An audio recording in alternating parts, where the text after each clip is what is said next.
उसके बारे में जानकारी दे दें। तमिलनाडु से खबर आ रही है, एक बहुत बड़ा उलटफेर वहां पर हो सकता है। यानी तमिलनाडु ने पहले भी आपको चौंकाया था जब थलपति विजय वहां पर सबसे ज्यादा सीट लेकर मुख्यमंत्री बनते हुए नजर आ रहे थे।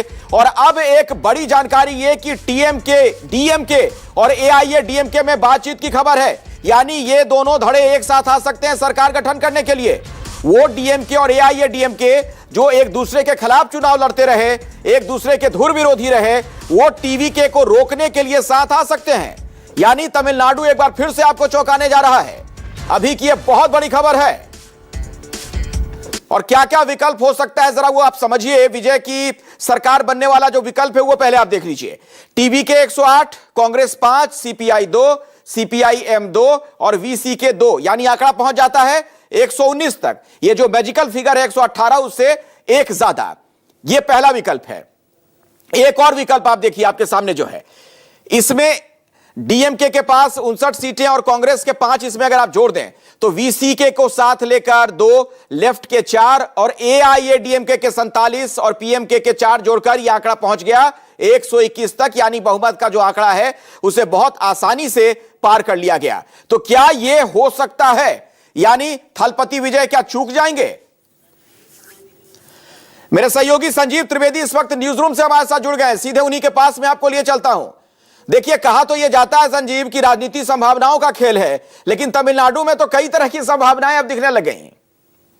यहाँ बिल्कुल देखिए, अगर कोई परमानेंट चीज है तो वो हित है, और हित एआईएडीएमके और डीएमके का इस वक्त सरकार में आना अगर सधता है तो फिर जाहिर है उन संभावनाओं को तलाशा जा रहा है। सूत्र यही बता रहे हैं कि दोनों पार्टियां जो धुर विरोधी रही हैं और आज से नहीं 6 दशकों से वो इस साल साथ आ सकती हैं। ये जो असंभव सी चीज दिख रही थी वो संभव होने इसीलिए जा रही है।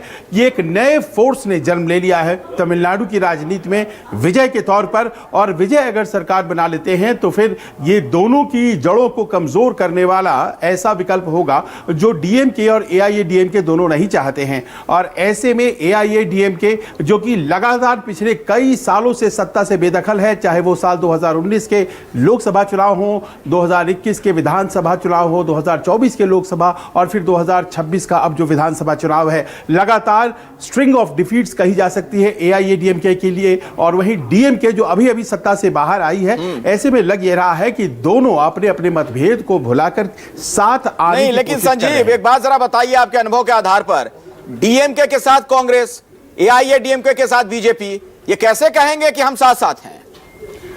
देखिए, ऐसा है कि इस वक्त जो आंकड़े बनकर तैयार हो रहे हैं उसमें बताया यही जा रहा है कि विजय के लिए वो 118 का मैजिक फिगर पहुंचना बड़ा मुश्किल है, क्योंकि कांग्रेस के अलावा उन्हें कोई और समर्थन नहीं दे रहा है। यानी कि उनकी संख्या पहुंच रही है 113, और ऐसे में उनके पास जो क्रूशियल 118 का स्ट्रेंथ है वो पूरा नहीं हो रहा है। वो डिपेंड करता है वीसीके और लेफ्ट पार्टीज पर।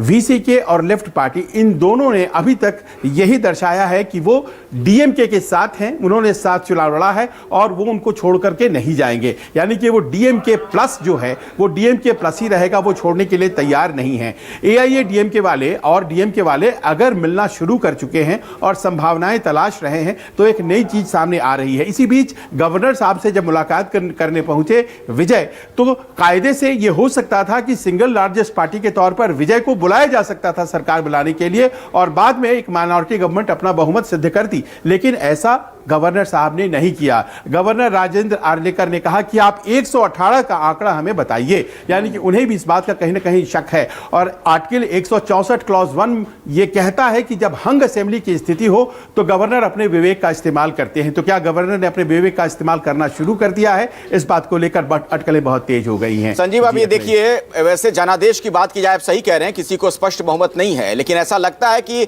जनता की इच्छा जो है वो थलपति विजय को सीएम के तौर पर देखने की है। अगर डीएमके और एआईएडीएमके जैसे धुर विरोधी एक साथ आ जाते हैं सिर्फ सत्ता की मलाई खाने के लिए, तो उसे एक संदेश क्या जाएगा जनता के बीच? फिर आप याद करिए दिल्ली का चुनाव, दिल्ली के चुनाव में अरविंद केजरीवाल कांग्रेस के खिलाफ चुनाव लड़े थे और भारतीय जनता पार्टी ने सबसे ज्यादा सीटें हासिल की थी 32, लेकिन वो जो 36 का आंकड़ा था जो कि बहुमत के लिए जरूरी था वो उन्हें नहीं मिला था। साल 2013-14 की बात हो रही है, और उस वक्त देखिए क्या हुआ था। उस वक्त दोनों धुर विरोधी अरविंद केजरीवाल ने अपनी सारी राजनीति कांग्रेस के खिलाफ की, लेकिन कांग्रेस के 8 विधायक उनके साथ जुड़ गए और इस तरह से उन्होंने सरकार बनाई थी। हालांकि वो सरकार बहुत दिन चल नहीं पाई। सियासत में ऐसा संभव है। अखिलेश, अब एक बात और बता दीजिए कि अगर राष्ट्रपति नहीं बुलाते हैं अभी, जैसा कि आपने बताया कि अभी तक उनको कोई निमंत्रण तो मिला नहीं है थलपति विजय को, आगे क्या क्या हो सकता है? किस किस तरह की चीजें आप देख रहे हैं? कौन सा राजनीतिक घटनाक्रम अब हो सकता है तमिलनाडु में? देखिए, एआईएडीएमके प्लस और डीएमके प्लस यानी कि अपने अपने सहयोगियों के साथ ये दोनों दल जो हैं वो बहुमत के आंकड़े को पार कर जाते हैं। 121 के आसपास दोनों का मिलाकर के आंकड़ा हो जाता है, यानी कि जादुई आंकड़ा क्रॉस हो गया। इसके अलावा कुछ ऐसे दल होंगे जो अभी भी न डीएमके के साथ होंगे न एआईएडीएमके के साथ होंगे, लेकिन सत्ता में आने के बाद वो जुड़ेंगे। वहीं दूसरी तरफ कांग्रेस अभी फिलहाल भले ही वीसीके के साथ वो दिखाई पड़ रही है, माफ करें टीवीके के साथ दिखाई पड़ रही है, विजय के साथ दिखाई पड़ रही है, लेकिन पारंपरिक रूप से वो डीएमके के साथ है, वो डीएमके के साथ चली जाएगी। तो ऐसे में संभावना इसी बात की बन रही है कि विजय आने वाले दिनों में विपक्ष में बैठ सकते हैं और शायद उनके साथ भारतीय जनता पार्टी नजर आए, कौन जानता है। संजीव, मैं दोबारा आपके पास लौटूंगा, जुड़े रहिएगा। बहुत ही महत्वपूर्ण जानकारियां आप दे रहे हैं। दर्शकों को एक बार फिर से हम बता दें अभी की ये बहुत बड़ी खबर है, तमिलनाडु से खबर आ रही है जहां पर एक बड़ा उलटफेर हो सकता है, इसकी संभावना जताई जा रही है। चूंकि खबर यही कि डीएमके और एआईएडीएमके साथ आ सकते हैं, यानी विजय को रोकने के लिए ये दोनों धुर विरोधी राजनीतिक दुश्मन एक साथ एक प्लेटफॉर्म पर आ सकते हैं। तो क्या यह हो जाएगा? और अगर ऐसा हुआ तो फिर आगे आने वाले दिनों में क्या होगा? तमिलनाडु की राजनीति किस दिशा में जाएगी? क्योंकि डीएमके एआईएडीएमके दोनों लगातार एक दूसरे के खिलाफ चुनाव लड़ते रहे, एक दूसरे के खिलाफ वो सरकार में आते रहे, अब साथ आने को तैयार हैं। तो कहीं ना कहीं संजीव, ये बात तो बिल्कुल साफ है कि इनके मन में थलपति विजय को लेकर एक डर तो है दोनों दलों में कि कहीं अगर ये मुख्यमंत्री बनने में कामयाब हो गए तो लंबे वक्त तक के लिए इन लोगों की छुट्टी ना हो जाए कहीं। बिल्कुल, देखिए, जो पॉलिटिकल कैपिटल आज की तारीख में विजय के पास है वो तो कल्पना से परे है।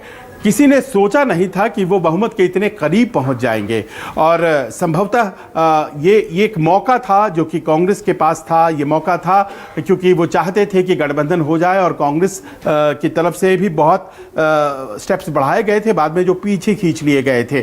तो संभवतः अगर किसी गठबंधन के जरिए लड़ते विजय तो शायद बहुत ज़्यादा आंकड़े उनके पास होते, लेकिन वो उन्होंने अकेले लड़ना बेहतर समझा और अकेले लड़ करके वो इतना बड़ा आंकड़ा लेकर के आएंगे किसी को भी उम्मीद नहीं थी। लेकिन ये शॉर्ट ऑफ 10 मेजॉरिटी जो है ये उनके लिए काल बन रहा है।